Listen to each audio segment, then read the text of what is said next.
أعوذ بالله من الشيطان الرجيم.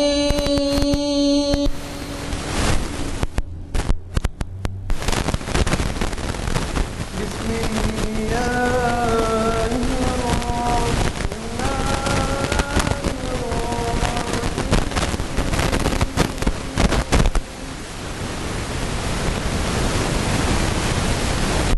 يا أيها الذين آمنوا لا تلهكم أموالكم ولا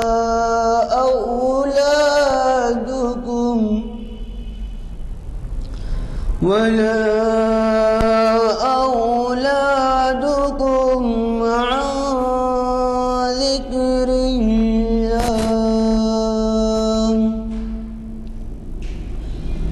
ومن يفعل ذلك فأولئك هم الخاسرون.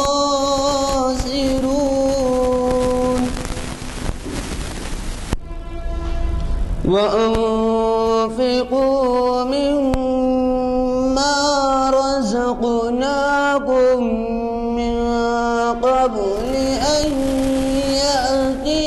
أحدكم الموت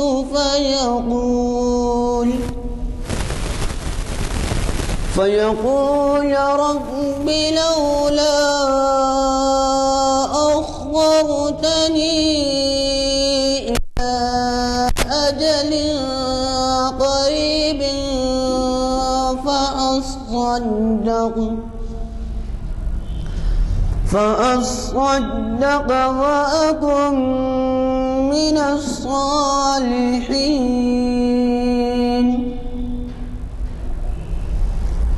ولن يؤخر الله نفسا إذا جاء أجلها والله خبير بما تعملون. صدق الله العظيم. حضرات، ابھی جیسے کہ نماز کی جماعت کے بعد اعلان کیا گیا، آج جیسے کہ آپ واقف ہیں تاریخ اسلام کی ہماری نشست ہے جو 676ویں نشست ہے،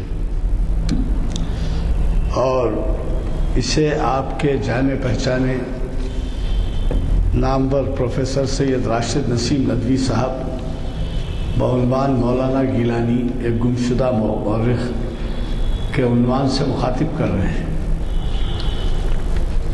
آج بتاریخ 24 جنوری 2015 مطابق 3 ربیع الثانی 1436 ہجری بروز ہفتہ بعد نماز عصر یہ محفل جامع مسجد عالیہ گن فاؤنڈری کے کانفرنس ہال میں منعقد ہو رہی ہے۔ حضرات، پروفیسر صاحب آپ کے لیے نئے نہیں ہیں، بلکہ انہوں نے درجنوں خطاب ہمارے اس محفل کو سے کیے ہیں، اور وہ کافی تیاری سے ہمیں مخاطب کرتے ہیں۔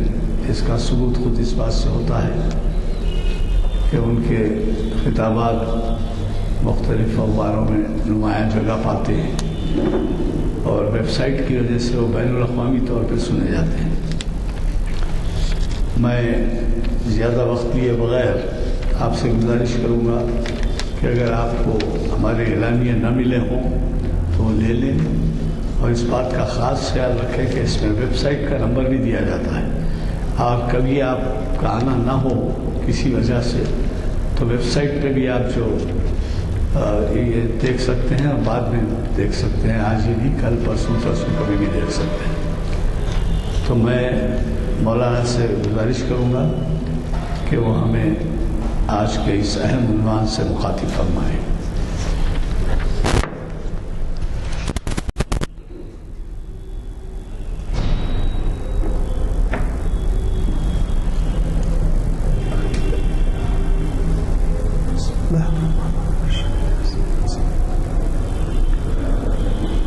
الحمد لله رب العالمين والصلاة والسلام على سيد المرسلين وعلى آله وأصحابه أجمعين أما بعد. وقد قال الله تبارك وتعالى في القرآن المجيد والفرقان الحميد: أعوذ بالله من الشيطان الرجيم بسم الله الرحمن الرحيم. محمد رسول الله والذين معه أشداء على الكفار رحماء بينهم تراهم ركعا سجدا يبتغون فضلا من ربهم ورضوانا سيماهم في وجوههم من أثر السجود ذلك مثلهم في التوراة والإنجيل صدق اللہ العظیم. بزرگوں اور دوستو، آج کا جو عنوان ہے وہ عنوان ابھی ایڈوکیٹ صاحب نے آپ کے سامنے اس کا تذکرہ فرمایا. مولانا گیلانی ایک گمشدہ مورخ، لیکن آیت جو میں نے پڑھی وہ آپ صلی اللہ علیہ وسلم کے سلسلے میں، جس میں اللہ تعالیٰ ارشاد فرماتا ہے محمد رسول اللہ، محمد اللہ کے رسول ہیں صلی اللہ علیہ وسلم. والذین معہ، اور جو لوگ آپ کے ساتھ ہیں، اشداء علی الکفار رحماء بینہم، شرک و کفر کے معاملے میں سخت گیر ہیں اور ایمان کے معاملے میں بہت نرم ہیں. تم ان کو دیکھو گے کہ وہ تم کو سجدوں میں نظر آئیں گے اور رکوع میں نظر آئیں گے، اور تم دیکھو گے کہ ان کے چہروں پر سجدے کے نشانات ہیں. یہی وہ علامتیں ہیں ان کی جس کا تذکرہ تورات میں بھی کیا گیا تھا اور انجیل میں بھی کیا گیا تھا. اس آیت کا لب لباب حضرات صحابہ کی جماعت کا تعارف ہے. عنوان اور آیت سے بظاہر کوئی تعلق نہیں محسوس ہوتا، عنوان بالکل الگ آیت، لیکن انشاءاللہ میں آگے گفتگو میں آنے والا ہوں، تب اس وقت آپ کو یہ آیت کیوں منتخب کی گئی اور اس کی تلاوت کیوں کی گئی اس کا آپ کو اندازہ ہوگا. جیسے کہ عنوان بتا رہا ہے کہ یہ مولانا گیلانی رحمۃ اللہ علیہ کی شخصیت سے تعلق رکھنے والا خطاب ہے، جو ایک مورخ تھے. مولانا کا پورا نام حیدرآباد کے پرانے حضرات واقف ہوں گے، مولانا سید مناظر احسن گیلانی تھا. گیلان ایک علاقہ ہے شمالی دلی میں، بہار میں، پٹنہ کے شمال میں چھوٹا سا گاؤں ہے. وہاں سادات بارہا کی ایک شاخ آباد تھی. اسی سادات حسینی میں، اسی خاندان میں مولانا نے تقریباً 1880 کے آس پاس جنم لیا اور آنکھیں کھولی. تعلیم کا سلسلہ شروع ہوا، اپنے علاقے میں انہوں نے تعلیم حاصل کی، پھر آگے بڑھتے بڑھتے دارالعلوم دیوبند گئے اور وہاں سے فراغت حاصل کی، پھر اور علمی سفر جاری رہا، یہاں تک کہ مولانا کے مضامین مختلف مجلوں میں چھپتے تھے، جس کی وجہ سے عثمانیہ یونیورسٹی میں مولانا کا انتخاب ہوا اور شعبہ دینیات کے پروفیسر قرار پائے. اور سن 1947 تک مولانا شعبہ دینیات عثمانیہ یونیورسٹی سے وابستہ رہے. عثمانیہ یونیورسٹی کیمپس میں قیام تھا تارنا کے قریب، اور وہیں پر ایک مسجد ہے جو الحمدللہ بڑی آباد مسجد ہے، بڑی نورانی مسجد ہے، مسجد اقصیٰ. سیتافل منڈی ریلوے اسٹیشن سے بالکل متصل یہ مسجد ہے. اس مسجد میں مولانا کی نمازیں ہوتی، اس مسجد میں اٹھنا بیٹھنا ہوتا اور اس مسجد میں مجلسیں ہوتی. حالات جب حیدرآباد کے بگڑنے لگے، پولیس ایکشن وغیرہ ہوا تو بہت مولانا کا دل ٹوٹا. بالخصوص ایک واقعہ ایسا ہوا کہ شعبہ دینیات کو اسلامک اسٹڈیز قرار دیا گیا، جو آج کل ڈپارٹمنٹ آف اسلامک اسٹڈیز کے عنوان سے ہے. اس سے مولانا کو بڑا صدمہ ہوا، اور شاید آپ کو حیرت ہوگی کہ صدمہ کیوں ہوا. اس کی وجہ یہ کہ دینیات اور اسلامک اسٹڈیز میں ایک بہت بڑا فرق ہے.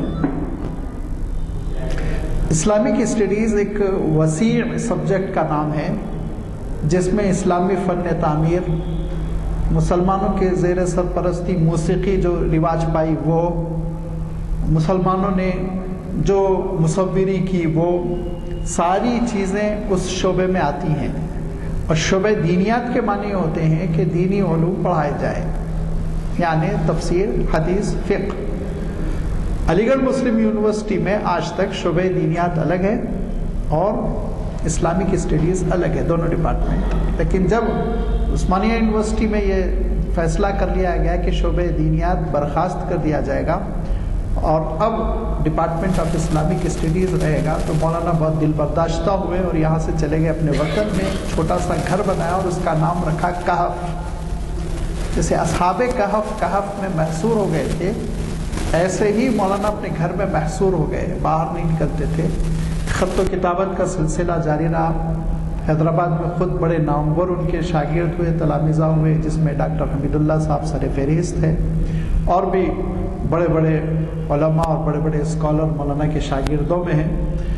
تو خط و کتابت ہوتی تو مولانا یہی کہتے تھے، عام طور پر وہ تحریریں ملتی ہیں کہ اس کہف کی زندگی میں میں باہر تو نکلتا نہیں ہوں، میرے پاس ذرائع تو نہیں ہیں، لہٰذا جو کتابیں موجود ہیں اسی بنیاد پہ کہتا ہوں۔ اسی طرح زندگی بسر کی، یہاں تک کہ سن 56 میں مولانا کی وفات ہو گئی اور وہیں مدفون ہیں۔ تو گویا 10-11 سال مولانا نے ایک خاص قسم کی محصور زندگی گزاری، جو ایک زہد کی سی زندگی تھی، تقشف کی سی زندگی تھی۔ اس کو تھوڑا سا ذہن میں رکھیے۔ علمی استعداد بہت مضبوط تھی۔ اب طالب علمی کے دور سے جو مضامین چھپتے تو بہت تہلکہ مچاتے تھے اور بڑے بڑے علماء اس سے متاثر ہوتے تھے، اور اسی وجہ سے آپ کو جامعہ عثمانیہ آنے کی دعوت دی گئی، اور جامعہ عثمانیہ میں اب اس زمانے میں جو معیار تھا عثمانیہ یونیورسٹی کا آپ اندازہ لگائیے، اس کے پروفیسر ہونا اور پھر وہاں خدمات انجام دینا۔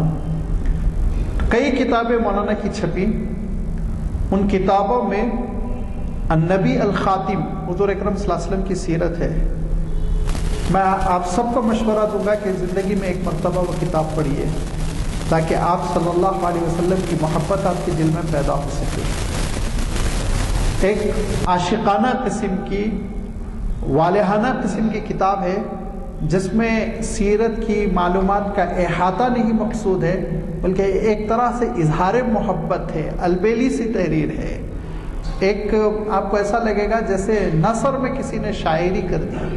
بہت عجیب و غریب کتاب ہے، وہ چھپتی ہے اور بازار میں اویلیبل ہے، بہت زیادہ ضخیم بھی نہیں، میں سمجھتا ہوں 100-150 صفحے کی، النبی الخاتم، بہت مشہور کتاب، بہت عمدہ کتاب ہے۔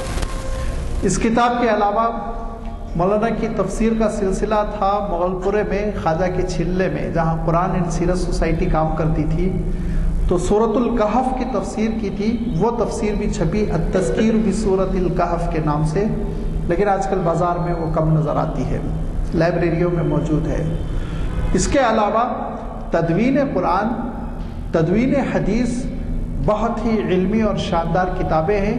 قرآن پاک کیسے مدون کیا گیا اور آپ صلی اللہ علیہ وسلم کے ارشادات کا جو مجموعہ ہے، حدیث جس کو کہتے ہیں، وہ کیسے مدون ہوا، اس کی امت نے کیسے حفاظت کی، اس کو کیسے مدون کیا، یہ بھی بہت عظیم الشان کتابیں ہیں، ریسرچ کی ٹھوس کتابیں، علمی کتابیں ہیں۔ اس کے ساتھ ساتھ مسلمانوں کا نظام تعلیم عجیب و غریب کتاب ہے۔ انہوں نے جو مختلف صدیوں میں سلیبس کا جائزہ لیا، کیا کیا پڑھایا جاتا تھا، کیسے فزکس پڑھائی جاتی تھی، کیسے کیمسٹری پڑھائی جاتی تھی، طباعیات کیسے، فلکیات کیسے، بڑی معرکت الارا کتاب ہے۔ اور وہ کتاب نہ صرف ایک علمی فکری کتاب ہے، بلکہ اس میں ایک عملی آئیڈیل دیا گیا کہ آج مسلمان عصری تعلیم میں بہت آگے بڑھیں، اور اس کے لیے ایک نظریہ دیا گیا، اور اس نظریے کی ساری زندگی مولانا دعوت دیتے رہے۔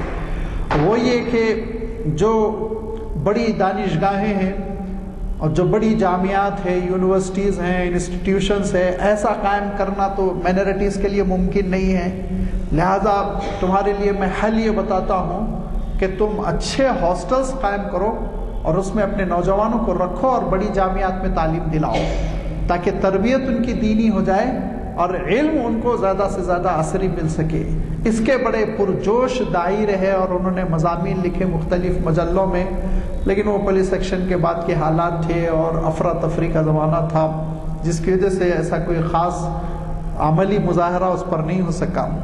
تو مسلمانوں کا نظام تعلیم و تربیت، یہ بھی مولانا کی معرکۃ الآراء کتابوں میں سے ایک کتاب ہے۔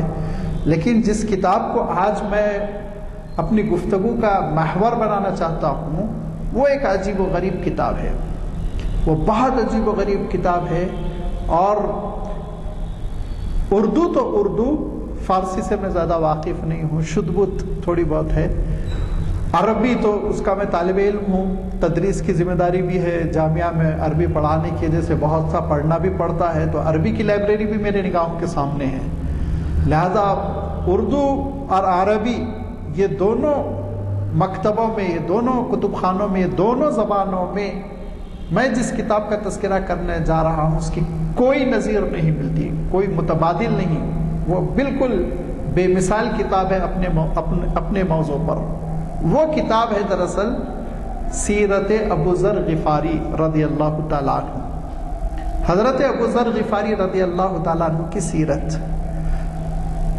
اتنی عجیب و غریب کتاب ہے، اتنا پیارا اسلوب ہے اردو کا، اور ایسا والہانہ انداز ہے، اور یہ پہلی مرتبہ کتاب چھپی کب؟ جب بالکل عنفوان شباب میں تھے مولانا، جس کو ہم بالکل نوجوانی کا عالم کہتے ہیں، نوخیز نوجوان، غالباً 30 سال کے اندر ہی رہے ہوں گے۔ یہ کتاب پہلی مرتبہ چھپی 1909 کے آس پاس، 1909 کے آس پاس 8 یا 9 میں یہ چھپی ہے کتاب، چونکہ اس کتاب پر 1934 اور اس کتاب پر 1334 تاریخ پڑی ہوئی ہے، وہ ہجری ہے، اس کو آپ متبادل بنائیں گے تو 1909 یا 1908 تاریخ قرار پائے گی۔ نوجوانی کا زمانہ ہے، اس کتاب سے متاثر ہو کر ہندوستان کے ایک بہت بڑے عالم دین، جن کا شہرہ تھا، جن کا ایک اونچا مقام تھا، اور جو ہندوستان میں لوہا اپنا منوا چکے تھے، انہوں نے جو اس کتاب کے اوپر تبصرہ کیا، اس تبصرے سے آپ کتاب کی اہمیت کا اندازہ لگا سکتے ہیں۔ مولانا اشرف علی تھانوی رحمۃ اللہ علیہ کے پاس جب یہ کتاب پہنچی تو مولانا کہتے ہیں کہ یہ کون محقق ہے مجھے پتہ نہیں، کہ اس سے میری واقفیت نہیں، لیکن یہ بہت اعلیٰ درجے کا محقق ہے، اور یہ کتاب عرفانی کتاب ہے، اس میں معرفت ہے، اس میں معرفت بھری ہوئی ہے، اور میں پڑھ کر یہ محسوس کرنے لگا ہوں کہ بھی زندگی کے بہت سے مراحل طے کرنا چاہیے، بہت آگے بڑھنا چاہیے، لہذا میرا یہ خطاب ہے، میرا یہ ایڈریس ہے، میرا یہ ایک طرح سے خط ہے جو میں اس کتاب کے رائٹر کے نام لکھتا ہوں، اور اس کے اوپر پھر وہ جملہ لکھا کہ خطاب الفقیری الناظری الی کاتبی مناظری۔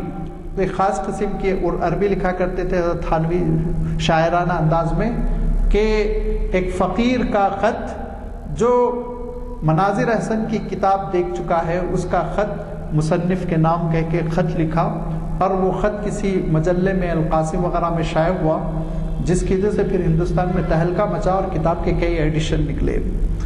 یہ موضوع کیوں اہم ہے؟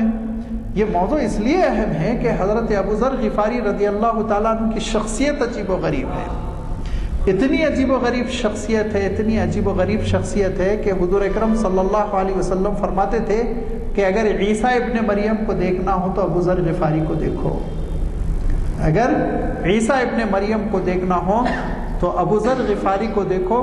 اللہ تعالیٰ نے بہت عجیب و غریب صلاحیت دی تھی، اسی لیے میں نے آپ کے سامنے آیت تلاوت کی، محمد الرسول اللہ والذین معہ اشداء علی الکفار رحماء بینہم۔ عجیب و غریب حضور اکرم صلی اللہ علیہ وسلم کے صحابہ، یہ 5ویں وہ صحابی ہیں جنہوں نے اسلام قبول کیا۔ غفار قبیلے سے تعلق رکھتے تھے جو مکہ مکرمہ اور ملک شام کے درمیان آباد تھا۔ یہ قبیلہ ڈاکہ زنی میں، ڈاکہ ڈالنے میں بہت مشہور تھا، جتنے تجارتی قافلے جاتے تھے غفار سے تھر تھر کانپتے تھے، یہ لوگ لوٹ لیتے تھے۔ اسی میں یہ حضرت ابو ذر غفاری رضی اللہ تعالیٰ عنہ پیدا ہوئے، جندب ان کا نام رکھا گیا۔ جیسے ہی تھوڑا سا بڑے نوجوان ہوئے نفرت ہو گئی آپ کو اپنے قبیلے کے اس عمل سے، اور اتنی تنقید کرنا کہ قبیلے والوں نے کہا کہ ہم تم کو ختم کر دیں گے۔ لہذا وہاں سے روانہ ہو گئے، اپنے ماموں کے پاس رہے۔ ماموں کے پاس چند سال رہنے کے بعد پھر والدہ کی یاد آئی جو اکیلی تھی، والدہ کو لے کر پھر ایک خاص علاقے میں چلے گئے۔ تو حضرت ابوذر غفاری اپنی والدہ اور اپنے بھائی، جن کا نام انیس ہے یا انیس ہے، میں اعراب تلاش کیا لیکن پتہ نہیں چل رہا ہے، یا تو انیس ہے یا انیس ہے، وہ بھائی کے ساتھ رہتے تھے ایک چھوٹے سے گاؤں میں بکریوں کو پال کر، اور آنکھیں بند کر کے اللہ تعالیٰ کو یاد کرتے تھے، مالک کو یاد کرتے تھے، بس اس سے زیادہ زندگی نہیں تھی کہ اچانک قافلے گزرے اور انہوں نے ذکر کیا کہ مکے میں ایک ہلچل ہے کہ مکہ مکرمہ میں ایک نبی ظاہر ہوئے ہیں۔ بڑی بے چینی پیدا ہوئی اور اپنے بھائی انیس کو یا انیس کو بھیجا، جاؤ تحقیق کر کے آؤ۔ انہوں نے تحقیق کی تو کہا کچھ بھی پتہ نہیں چلا، کوئی گھر کا بھی پتہ نہیں دے سکا، یہ واقعہ غلط ہوگا، ایسی کوئی ہلچل نہیں ہے۔ تو کہا نہیں، تم امی کی خدمت کرو، میں ذرا جا کے آتا ہوں۔ لہذا خود پانی اور چند کھجوریں لے کر چل پڑے اور سینکڑوں کلومیٹر سفر کر کے پہنچے مکہ مکرمہ۔ مکہ مکرمہ میں پہنچنے کے بعد حرم کا طواف کیا۔ طواف کرنے کے بعد سے قریش کے لوگوں کو روک کر کہا میں بہت دور سے سفر کر کے آیا ہوں، میں نے سنا ہے کہ یہاں پر کوئی نبی ظاہر ہوئے، ان سے ملنا چاہتا ہوں۔ بجائے اس کے کہ قریش کے لوگ رہنمائی کرتے، اتنا مارا بے ہوش ہو گئے۔ حضرت ابوذر غفاری بے ہوش ہو گئے، رات کے اندھیرے میں پوری رات پڑے رہے۔ فرماتے ہیں کہ مجھے آدھی رات بعد ہوش آیا تو میں دھیرے دھیرے زمزم کے کنویں کے پاس گیا اور اپنے زخموں کے خون کو دھونے کے بعد میں نے پیٹ بھر کے زمزم کا پانی پیا۔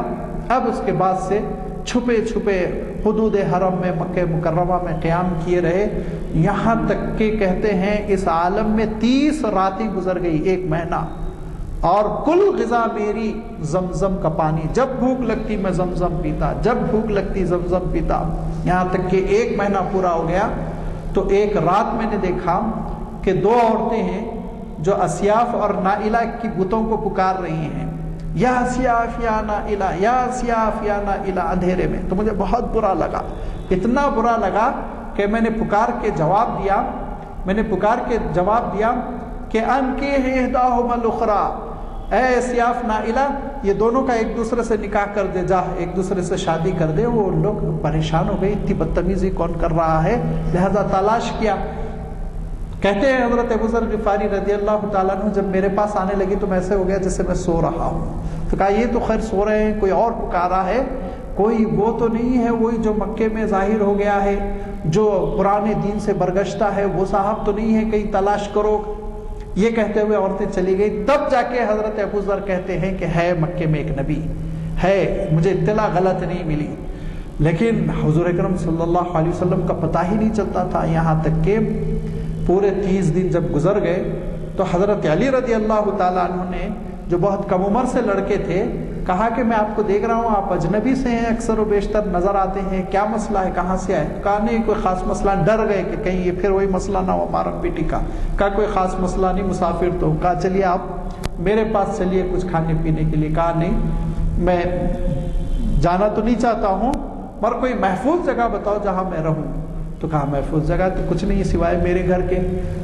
اور 3 دن ایسے ہی گزر گئے، یہاں تک کہ اس کے بعد دیکھا رات میں 2 بزرگ جیسے آئے ہوں اندھیرے میں، اور پھر حجر اسود کا بوسہ لیا اور طواف کیا، اور عجیب و غریب حالت میں جھکتے رہے، سجدے کرتے رہے، رکوع سجود کیا، اور بہت دیر تک نماز میں مشغول رہے، اور نماز سے فارغ ہو کر صبح ہونے سے پہلے یہ دونوں واپس ہونے لگے۔ تو میں نے پوچھا، میں بیچ راستے میں آ گیا، تو اس میں سے ایک نے پوچھا من این انت، تم کون ہو، کہاں سے آئے ہو؟ تو میں نے کہا من غفار۔ تو جن بزرگ نے سوال کیا وہ سر پہ ہاتھ رکھتے ہوئے دھیرے سے کنارے ہو گئے، اور اس کے بعد سے کہا دوسرے ساتھی سے کہ دیکھو ان کی خبر گیری کرو، اجنبی محسوس ہوتے ہیں۔ لہذا دوسرے ساتھی نے کہا کہ چلو میرے گھر، میں تمہارے کھانے پینے کا انتظام کروں گا۔ لہذا وہ گھر لے گئے۔ تو کہتے ہیں پورے 1 مہینے کے بعد میرے منہ میں لقمہ اترا، میں نے کھانا کھایا۔ وہ حضرت ابوبکر صدیق تھے جو حضور اکرم صلی اللہ علیہ وسلم کے ساتھ طواف کرنے آئے تھے۔ حضور اکرم صلی اللہ علیہ وسلم نے حضرت ابوبکر صدیق کے حوالے کیا۔ اب اس کے بعد سے کھانا کھلانے کے بعد حضرت ابوبکر نے کہا کہ آپ جائیے حرم میں بیٹھیے. پھر حرم میں آ گئے. پھر حضرت علی آئے کہ میں آپ کو دیکھ رہا ہوں، 3 راتوں سے میں پوچھ رہا ہوں کون ہے کیا ہے. پھر حضرت ابوذر سوچتے ہیں کہ یہ ذرا کم عمر سے ہیں، 15-16 سال کے، ہو سکتا مارم پیٹی نہ کریں، ذرا ان سے ہم بات چیت تو کریں. تو کہا اصل میں خاص چیز کی تلاش میں آیا ہوں، لیکن مکے کے لوگ ناراض ہو رہے ہیں اسی لیے میں نہیں پوچھ رہا ہوں. تو کہا کیا خاص چیز؟ کہا سنا ہے آپ ایک نبی ظاہر ہوئے. کہا ہاں میں جانتا ہوں. لیکن حضرت علی بھی ڈر گئے، ایسا تو نہیں کوئی جاسوس آگے چل کے حضور کو نقصان پہنچا دے. حضرت علی بھی احتیاط کرنا چاہ رہے ہیں، حضرت ابوذر غفاری بھی ڈرے ہوئے، وہ بھی احتیاط کرنا چاہ رہے ہیں. لہذا حضرت علی نے کہا دیکھیے دن میں تو کچھ نہیں ہوگا، رات میں آؤں گا اور میں آپ کے آگے چلوں گا، ایک فاصلہ آپ مینٹین کریے گا، پیچھے آپ رہیے، ایک فاصلہ رکھیے، اور اگر میں دائیں مڑ جاؤں یا بائیں مڑ جاؤں تو آپ ایسے بیٹھ جائیے جیسے کہ آپ ضرورت سے فارغ ہو رہے ہو، استنجا کر رہے ہو. پھر میں کچھ دیر بعد آپ کی خبر لوں گا، اور اگر میں سیدھا چلتا رہوں تو آپ میرے پیچھے سیدھے چلتے رہیے. چنانچہ یہ احتیاطی انتظام کے بعد حضرت علی رات میں آئے ہیں، اور پھر حضرت ابوذر غفاری کو لے کر چلے. حضور اکرم صلی اللہ علیہ وسلم حضرت ارقم کے مکان میں موجود تھے، وہاں پہنچایا. وہاں پہنچنے کے بعد حضرت ابوذر غفاری رضی اللہ تعالیٰ عنہ لپٹ پڑے اور رویا، اور آپ صلی اللہ علیہ وسلم سے محبت کا اظہار کیا. اللہ کے رسول صلی اللہ علیہ وسلم نے کلمہ پڑھایا، اسلام میں داخل ہوئے. تو کہا کہ اللہ کے رسول میں آپ سے ملنے سے پہلے نماز پڑھتا تھا. تو کہا نماز پڑھتے تھے، رخ کدھر کرتے تھے؟ کہا جدھر اللہ میاں پھیر دیتا تھا ادھر رخ کر لیا کرتا تھا. کہا اچھا ٹھیک ہے، نماز پڑھو، حرم کے رخ پر نماز پڑھو، یہاں گھر میں پوشیدہ رہو، ہم تم کو اسلام سکھائیں گے. لہذا حضرت ابوذر غفاری رضی اللہ تعالیٰ عنہ کی تعلیم و تربیت شروع ہوئی، اور حضور اکرم صلی اللہ علیہ وسلم بہت محبت فرمانے لگے اور بہت توجہ دیتے رہے، یہاں تک کہ حضرت ابوذر غفاری رضی اللہ تعالیٰ عنہ دھیرے دھیرے بحیثیت مسلمان معروف ہو گئے مکہ مکرمہ میں. لہذا ایک دن حضرت ابوذر غفاری رضی اللہ تعالیٰ عنہ ایک گلی سے گزر رہے تھے کہ قریش کے لوگوں نے پکڑ لیا. اب پکڑنے کے بعد کہا مسلمان ہو تم؟ تو کہا ہاں میں محمد کے ساتھ ہوں صلی اللہ علیہ وسلم. تو پھر یہ انہوں نے علل اعلان اس لیے کہا حضرت ابوذر غفاری رضی اللہ تعالیٰ عنہ نے کہ حضرت ابوذر غفاری رضی اللہ تعالیٰ عنہ ہمیشہ کہتے تھے کہ میرے محبوب نے مجھے 5 چیزوں کی تاکید کی. وہ 5 چیزیں کیا ہے میں آپ کو بتاؤں گا. ان 5 چیزوں میں ایک یہ بھی تھی کہ حق بولنا، ہمیشہ سچ بولنا یاد رکھو، چاہے کتنا کٹھن کیوں نہ ہو جائے. تو لہذا حضرت ابوذر نے کہا کہ کھلم کھلا بات ہے، میں ساتھ ہوں آپ صلی اللہ علیہ وسلم کے، مسلمان ہوں. تو پھر مارنا شروع کر دیا. اب اتنا مار رہے ہیں، کوئی اپنی چھڑی سے مار رہا ہے، کوئی جوتا اتار کے مار رہا ہے، کوئی ہاتھوں سے گھونسے برسا رہا ہے، یہاں تک کہ حضرت عباس رضی اللہ تعالیٰ عنہ گزرنے لگے. تو کہا یہ غفار قبیلے کا ہے، غفار پوری تجارت ختم ہو جائے گی اگر اس شخص کو کچھ نقصان پہنچ جائے. ذرا عقل کے ناخن لو، سمجھنے کی کوشش کرو. غفار قبیلہ ہے، تم ملک شام سفر نہیں کر سکو گے، سب ختم ہو جائے گا. ڈر گئے، ہاتھ روک لیا، بہت زخمی حضور اکرم صلی اللہ علیہ وسلم کی خدمت میں آئے. حضور اکرم صلی اللہ علیہ وسلم نے کہا کہ میں تم سے کہا تھا کہ تم پوشیدہ رہو، لیکن دیکھو تم نے اعلان کیا اور پھر اس کا خمیازہ بھگتنا پڑا. تو کہا اب آپ مجھے اجازت دیجئے، میں ابھی یہ دعوت دین لے کر اپنے قبیلے کی طرف جاتا ہوں. آپ نے فرمایا تم جاؤ میرے نمائندے. لہذا حضرت ابوذر غفاری اپنے خاندان میں گئے، اپنی والدہ اپنے بھائی کو اسلام کی دعوت دی، انہوں نے اسلام قبول کیا، اور قبیلے غفار میں انہوں نے کوشش شروع کر دی، اور وہاں پہ الحمدللہ دھیرے دھیرے کچھ لوگ متاثر ہوتے رہے، یہاں تک کہ حضرت ابوذر غفاری رضی اللہ تعالیٰ عنہ کی اطلاع ملی کہ آپ صلی اللہ علیہ وسلم مدینہ منورہ منتقل ہو گئے، ہجرت ہو گئی. وہ بھی مدینہ منورہ چلے گئے اور آپ صلی اللہ علیہ وسلم کی خدمت میں رہنے لگے. اور ایک خصوصیت یہ تھی کہ غیر معمولی حضرت ابوذر غفاری رضی اللہ تعالیٰ عنہ کے اندر زہد تھا، بے پناہ زہد، دنیا سے ذرہ برابر رغبت نہیں، دلچسپی نہیں. لہذا زہد کی جو حدیثیں ہیں ان کا بڑا ذخیرہ حضرت ابوذر غفاری رضی اللہ تعالیٰ عنہ سے مروی ہے. اب حضور اکرم صلی اللہ علیہ وسلم کی خدمت میں ہے، یہاں تک کہ سن 8 ہجری میں بہت بڑا حملہ ہونے والا تھا مدینہ منورہ پر رومن امپائر کا. حضور اکرم صلی اللہ علیہ وسلم نے سفر کیا جس کو غزوہ تبوک کہتے ہیں. بڑا لمبا سفر، گرمی میں صحرا کا سفر، بہت جان لیوا سفر تھا. لیکن اتنا دو ٹوک سفر تھا کہ قرآن پاک میں اللہ تعالیٰ نے کہہ دیا تھا کہ جو اس سفر میں جائے گا وہ مومن، جو عذر کر کے گھر میں بیٹھا رہے گا وہ منافق۔ اور ان منافقوں میں پوری سورہ توبہ پڑھ لیجئے، غزوہ تبوک ہی کے حالات اس میں ہیں۔ ارشاد فرمایا ان منافقین میں سے اگر کوئی مر جائے تو اس کی نماز جنازہ بھی ہے نبی آپ نہ پڑھے۔ یہ حالات تھے، ان حالات میں آپ صلی اللہ علیہ وسلم سفر کے لیے چلے گئے، اور کئی دن بعد قافلہ ایک جگہ، شام کا وقت ہے، یہ عصر کا جیسے وقت ہے، قافلہ پڑاؤ ڈالا ہوا ہے۔ لوگوں نے کہا اللہ کے رسول، ریگستان کے کنارے سے ایک جیسے نقطہ سا ابھر رہا ہے، جیسے کوئی شخص چلا آ رہا ہے۔ تو حضور اکرم صلی اللہ علیہ وسلم نے فرمایا کن ابا ذر، وہ ابو ذر ہوں گے۔ لہذا دھیرے دھیرے دھیرے دھیرے دھیرے دھیرے وہ 5-6 کلومیٹر کا سفر کر کے جب پہنچے تو وہ حضرت ابو ذر غفاری تھے۔ چونکہ ان کے پاس سواری نہیں تھی، وہ پیدل آ رہے تھے، اسی لیے قافلے سے بہت پچھڑے ہوئے تھے، بہت پیچھے آ رہے تھے، اکیلے اکیلے دھیرے دھیرے، موٹے چھوٹے کپڑے پہنے ہوئے، لاغر، نحیف، کمزور، کیونکہ سواری نہیں، کھانے کے لیے زیادہ راہ نہیں، لڑکھڑاتے ہوئے حضور اکرم صلی اللہ علیہ وسلم کی خدمت میں جب آئے تو حضور اکرم صلی اللہ علیہ وسلم نے کہا انت یا ابا ذر تعیش وحیدا وتموت وحیدا، ابو ذر تم تنہا زندگی بسر کرو گے اور تمہاری موت بھی تنہائی میں آئے گی۔ حضرت ابو ذر غفاری رضی اللہ تعالیٰ عنہ نے بھی سنا، صحابہ نے بھی سنا، بات آئی گئی ہو گئی۔ اس کے بعد سے آپ صلی اللہ علیہ وسلم کی بعد میں وفات ہو گئی سن 10 ہجری میں۔ بہت سے واقعات ہیں، لازمی بات ہے ان کا احاطہ ناممکن ہے۔ میں جس خلاصے کی طرف آنا چاہ رہا ہوں تاکہ کتاب کی میں اہمیت بتا سکوں، فتوحات کا زمانہ شروع ہوا۔ حضرت عمر رضی اللہ تعالیٰ عنہ کے زمانے میں بڑی فتوحات ہوتی چلی گئی۔ حضرت عثمان رضی اللہ تعالیٰ عنہ کے زمانے میں تو فتوحات کا کیا کہنا، آپ جانتے ہیں کہ بڑی بڑی سلطنتیں کنٹرول میں آ گئی۔ مدینہ منورہ میں دولت بہت آنے لگی، سونے چاندی کی اینٹیں پہنچنے لگی، اور جو مجاہدین تھے ان کے حصے بٹنے لگے۔ حضرت ابو ذر غفاری ناراض رہنے لگے کہ لوگ جو ہے یہ ذخیرہ بنا کر کیسے رکھتے ہیں دولت کو، اور حضرت ابو ذر غفاری لڑتے تھے۔ بلکہ روایتوں میں طبقات ابن سعد میں آتا ہے ایک موقع پہ آپ نے لاٹھی استعمال کی اور ایک صاحب کا سر پھٹ گیا کہ کیسے تم لوگ خزانہ بنا کر رکھتے ہو، جبکہ اللہ کے رسول صلی اللہ علیہ وسلم کے زمانے میں ہم صبح کے لیے ناشتہ نہیں رکھتے تھے، رات میں اگر روٹی 2 ہوتی ہے کھا کے خیرات کر دیتے، ناشتے کے لیے اٹھا کے نہیں رکھتے تھے۔ تم لوگ اسلام پر نہیں چل رہے ہو، تم لوگ اسلام سے برگشتہ ہو گئے ہو۔ یہ حضرت ابو ذر غفاری رضی اللہ تعالیٰ عنہ کا موقف تھا، اور صحابہ بہت پریشان رہنے لگے، سبھی کے پاس کچھ نہ کچھ دولت ہو گئی، ریل پیل ہو گئی۔ حضرت ابو ہریرہ کہتے ہیں کہ مجھے ایک علاقے کا گورنر بنایا گیا، میں اپنے اس علاقے میں رہا، چند سالوں کے بعد واپس آیا تو جیسے ہی حضرت ابو ذر غفاری رضی اللہ تعالیٰ عنہ سے سامنا ہوا، کہا ابو ہریرہ، تو کہا جی، گلے ملنے کے لیے میں آگے بڑھا تو کہا دور ہو، دور ہٹو، دور ہٹو۔ کیوں؟ کہا کیوں؟ میں صحابی رسول، آپ کا پرانا دوست۔ تو کہا تم گورنر ہو نا؟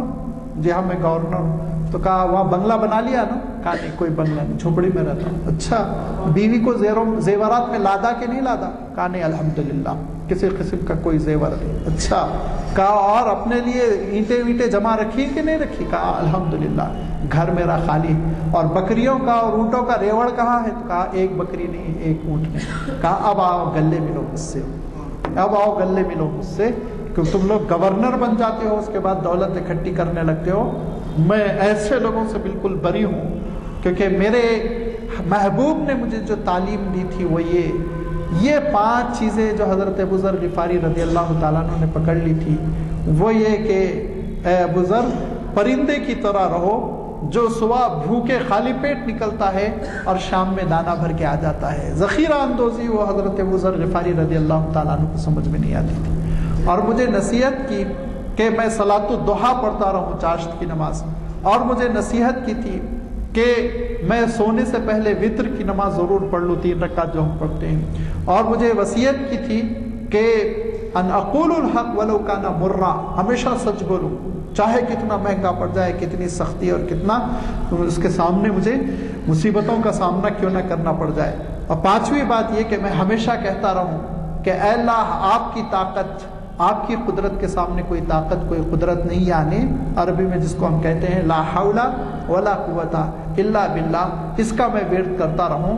لہذا حضرت ابو ذر غفاری رضی اللہ تعالیٰ عنہ بڑی زہد کی زندگی بسر کرتے تھے۔ مدینہ منورہ میں جب آبجیکشن کرنے لگے، اعتراض کرنے لگے، تو حضرت عثمان رضی اللہ تعالیٰ عنہ نے کہا کہ آپ کوئی سفر کیجئے دعوتی۔ لہذا ملک شام کی طرف گئے جہاں حضرت امیر معاویہ گورنر تھے، وہاں زیادہ اور لوگ امیر تھے، زمانے کے اعتبار سے بہت امیر لوگ تھے۔ اب حضرت ابو ذر غفاری رضی اللہ تعالیٰ عنہ کا ناراض ہونا، تقریریں کرنا، سختی کرنا، ڈانٹ ڈپٹ کرنا، تو حضرت امیر معاویہ نے ان کو بلایا، کہا کہ ایک نشست ہم رکھتے ہیں، بات چیت کریں گے۔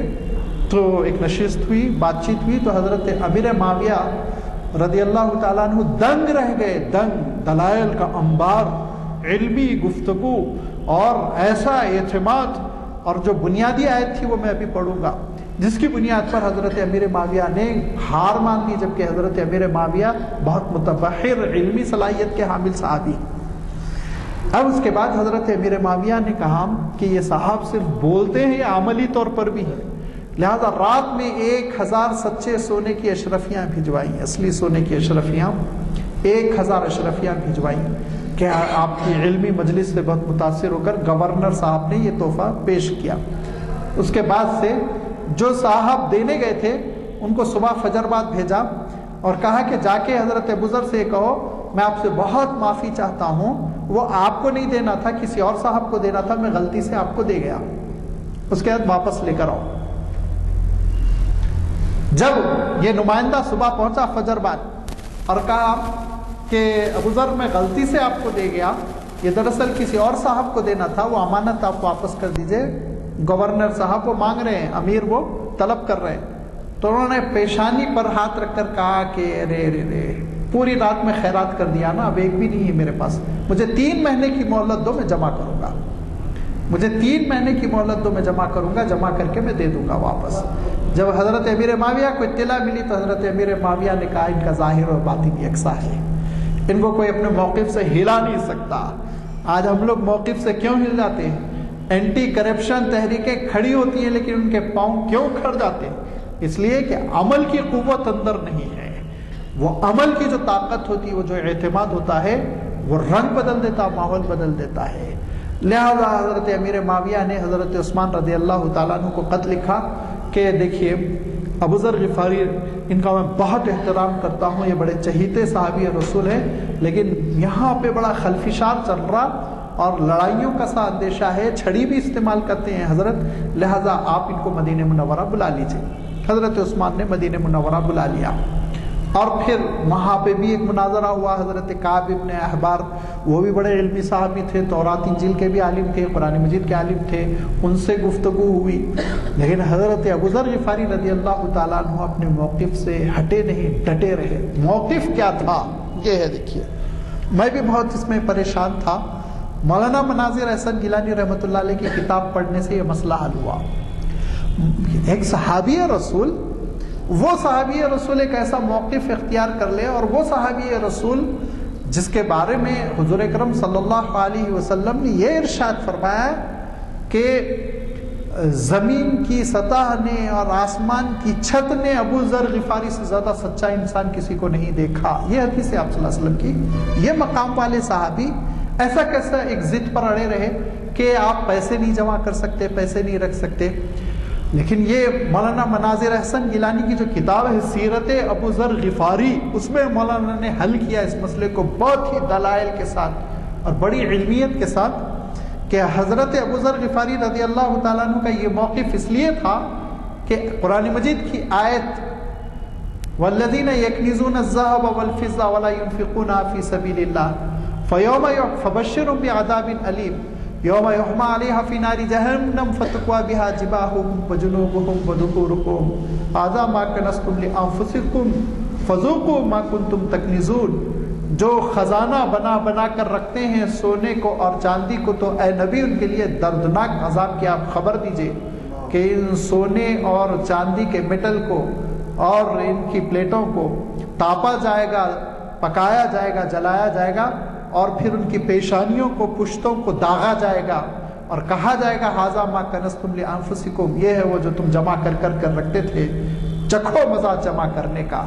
یہ آیت کی بنیاد پر حضرت ابو ذر غفاری رضی اللہ تعالیٰ عنہ یہ کہتے تھے کہ سونے اور چاندی کو ذخیرہ کر کے نہ رکھو، یہ دونوں میٹل ایسے ہیں جو انسانوں کے درمیان گردش کرتے رہنا چاہیے تاکہ دولت کی سب کے پاس ریل پیل رہے، سب ترقی کر سکے۔ یہ حضرت ابو ذر غفاری رضی اللہ تعالیٰ عنہ کا نظریہ تھا۔ صحابہ یہ کہتے تھے کہ سونے اور چاندی کو اگر ذخیرہ کر کے رکھنا منع ہوتا تو زکوٰۃ کیوں فرض ہوتی؟ زکوٰۃ فرض ہے۔ زکوٰۃ کب فرض ہے؟ جب کہ آپ کے پاس 52 تولے چاندی یا 7.5 تولے سونا 1 سال رکھا رہ جائے، تب 6 مہینے میں خرچ ہو جائے، تب 8 مہینے میں، 9 مہینے میں خرچ ہو جائے، 10 مہینے میں خرچ ہو جائے، زکوٰۃ تھوڑی واجب ہوگی۔ زکوٰۃ واجب ہوتی ہے پورے سال کے مکمل ہونے پر۔ تو صحابہ کا یہ استدلال تھا۔ حضرت ابو ذر غفاری رضی اللہ تعالیٰ عنہ کہتے تھے کہ نہیں، کسی مجبوری کی وجہ سے سال گزر جائے ایک الگ بات ہے، لیکن اس کو اسٹور کر کے نہیں رکھنا چاہیے۔ یہ انسانیت کی خدمت کے لیے چیزیں پیدا کی گئی، پیسوں کی محبت نہیں ہونی چاہیے۔ یہ 2 نقدین تھے اس زمانے میں، یا تو درہم ہوتے تھے یا دینار سونے کے ہوتے تھے، درہم چاندی کے ہوتے تھے، یہ 2 کیش تھا۔ اب تو ہمارے پاس آج کل کرنسی نوٹ چلے، اب تو کرنسی نوٹ بھی دھیرے دھیرے ختم ہو رہے ہیں، پلاسٹک کا کارڈ چلنے والا ہے۔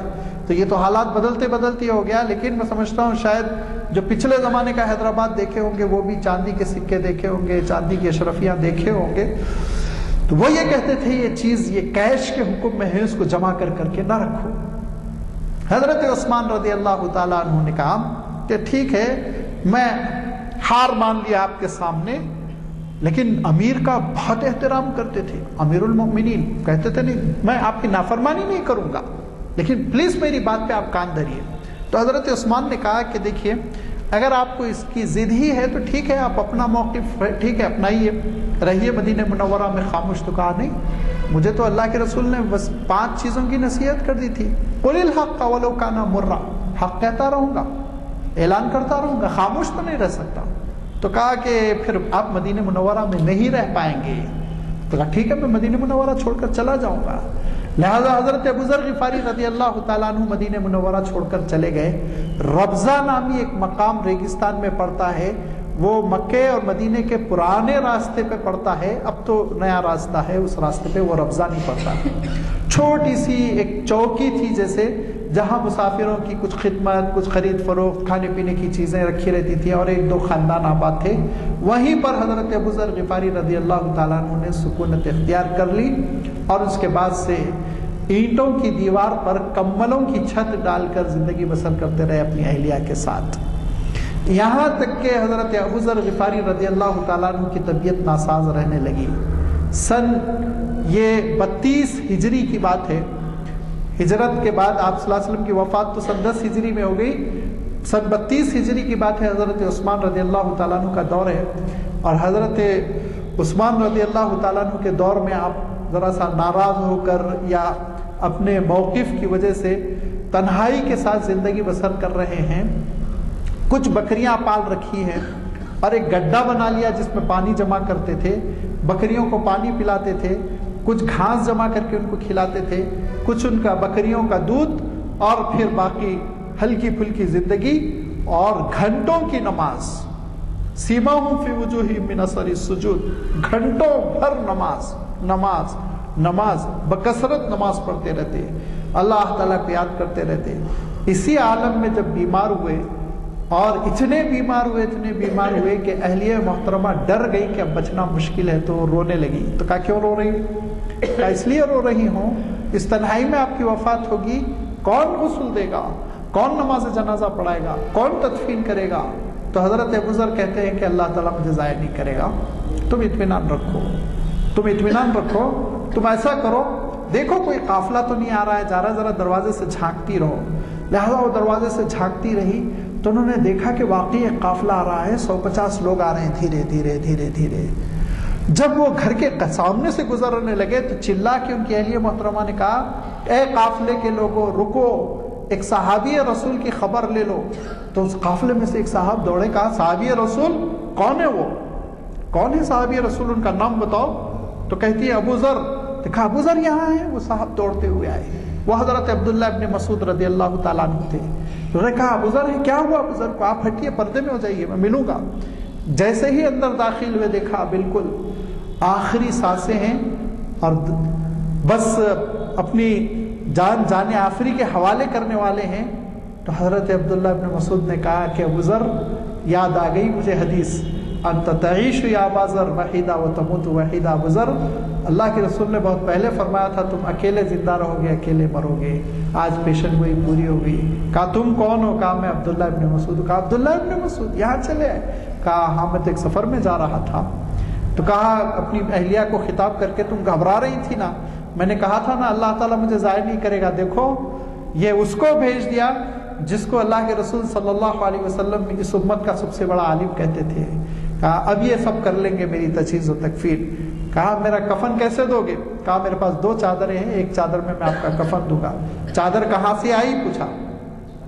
کہا نہیں یہ چادر بالکل اکل حلال میری والدہ نے اپنے ہاتھ سے بنی ہے، میری والدہ نے اپنی ہاتھ سے بن کے مجھے دیا ہے۔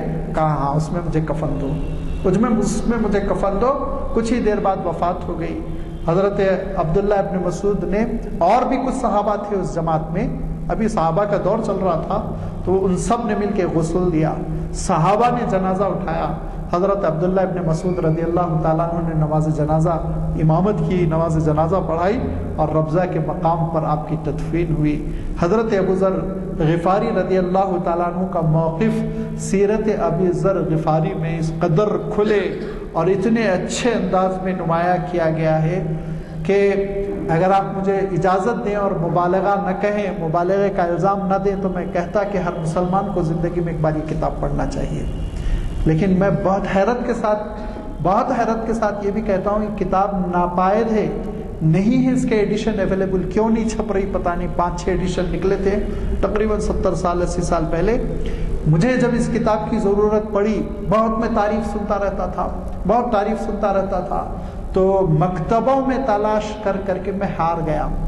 عثمانیہ یونیورسٹی کے بھی لائبریری میں نام ہے انڈیکس میں، کتاب نہیں۔ آصفیہ لائبریری میں بھی نام ہے انڈیکس میں، کتاب غائب۔ کیوں کتاب ایسے غائب ہو گئی پتہ نہیں۔ آخر کار اب جب کہ دنیا پوری انگلیوں کی نوک پر آ گئی ہے، آن دا ٹپ آف دا فنگر، تو ہمارے ایک پی ایچ ڈیز کا بلایا تھا جن کو میں نہیں آ سکے، ان سے میں نے کہا کہ دیکھو ذرا تم ویب سائٹس پر جا کے کتاب تلاش کرو، تو ایک دوسرے ملک کی لائبریری میں، ایک دوسرے ملک کی، انڈین لائبریریز میں نہیں، ایک دوسرے ملک کی لائبریری میں وہ جب تلاش کرتے کرتے پہنچے تو وہاں وہ کتاب تھی۔ وہ کتاب لیکن کھلتی نہیں، صرف ٹائٹل بتاتی وہ لائبریری۔ خیر آج کل کے لڑکے بہت تیز ہو گئے ہیں، انہوں نے کس طرح اس لاک کو توڑا، پوری کتاب کھول لی اور کھولنے کے بعد اس کا پرنٹ لیا، تو اس طرح سے وہ میں کتاب پڑھ سکا۔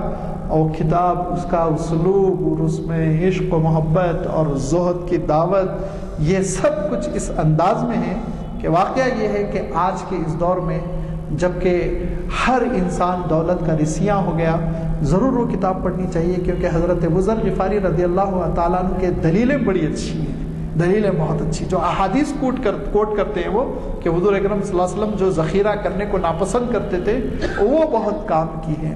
یہ وہ ساری چیزیں ہیں جو تقریباً 250-300 صفحات کی کتاب ہے سیرت ابو ذر غفاری رضی اللہ تعالیٰ عنہ۔ میں تو مہم چلا رہا ہوں، کوشش کر رہا ہوں کہ وہ پرنٹ ہو کہیں سے، لکھنؤ سے، دہلی سے۔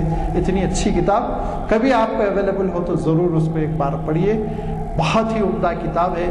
یہ وہ مورخ ہے جس کو تاریخ نے گم کر دیا، اسی لیے جب مجھ سے شبیر صاحب نے عنوان مانگا تو میں نے کہا کہ ایک ایسا مورخ جو گمشدہ ہے، جس کو بھلا دیا ہم نے، فراموش کر دیا، اتنی اچھی کتابوں کا مصنف، ان کے بارے میں بھی بولوں، میں کتاب کا بھی تعارف کراؤں، کیونکہ ہمیشہ میرا نقطہ نظر یہ ہوتا ہے کہ آپ کچھ علمی استفادے کے ساتھ جائیں۔ انشاءاللہ آپ کبھی کتاب پڑھیں گے تو آپ انشاءاللہ میری اس گفتگو کو ضرور یاد کریں گے۔ وآخر دعوانا ان الحمدللہ رب العالمین۔